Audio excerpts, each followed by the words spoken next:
Ginabi kayo. Lo? Don Ramon, umikot po kami sa mga presinto ni Sir Michael eh.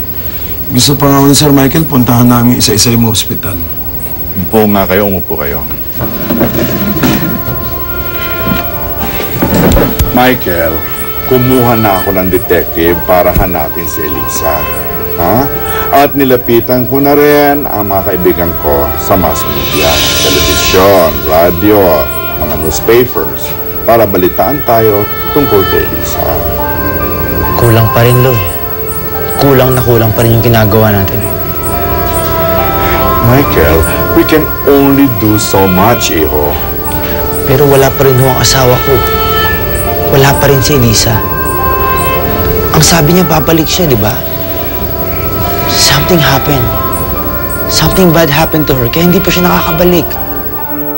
Aminin mo na! Wala kaming relasyon. Aminin mo na! Pinatay mo si Carlo Arellano. O, tama, di ba? Hindi ko siya pinatay. Nag-away kayo, magnobyo, tapos sobrang galit mo, tinulak mo siya sa bangin. Yun ang ginawa mo, di ba? Nahulog kaming dalawa sa bangin. Hindi ko siya tinulak. At dahil doon, teka lang, bakit wala kang sugat? Bakit hindi mo siya tinulungan? Bakit iniwan mo siya nag-iisa? Iniligtas ko ang sarili ko. Sino bang patay ngayon, Elisa? Si Carlo Arellano, di ba? Nag-iisa sa isang liblib na lugar, yung bangkay niya. Ikaw yung huling kasama niya. Ikaw yung prime suspect. Ikaw lang ang pwedeng pumatay sa kanya. Ang saya-saya mo nung araw nung kasal mo. Akala mo nanalo ka na, Elisa? Akala mo na agaw mo na sa akin si Michael? Abot langit ang tuwa mo habang iniitsipwera mo ko? Pwes, sisiguraduhin ko na hindi ka na makakabalik sa buhay mo dati. Sisiguraduhin kong nasa impyerno ka na kung saan kita pinadala!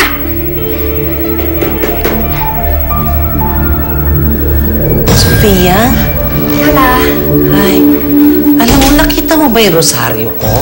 Alam mo, nasa altar lang yun Yung alin po? My rosary. No, I didn't see it. And what's that? Alin po? Yan, yung tinatago mo dyan sa likod mo. Oh, come on. Wala, Lola. Patingin. Lola. Patingin. No, this is nothing. Patingin.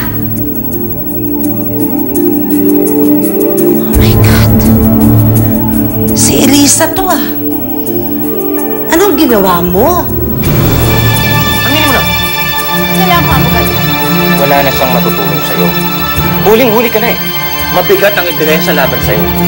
Kaya huwag ka na magsinungaling. Aminin mo na ginawa mo to. Kailangan kong tawagan ng abogado ko. Tawagan mo, ha? Babalikan kita.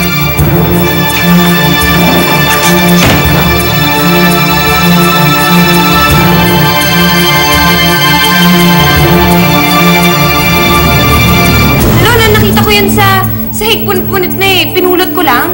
Wala, nothing. At sino na nga pupunit nito? Sofia, magtapat ka nga sa akin. Ha? May kinalaman ka sa nangyari kay Elisa, no? Ha? What? Anong ginawa mo? May ginawa ka, kaya biglang umalis si Elisa kay Michael.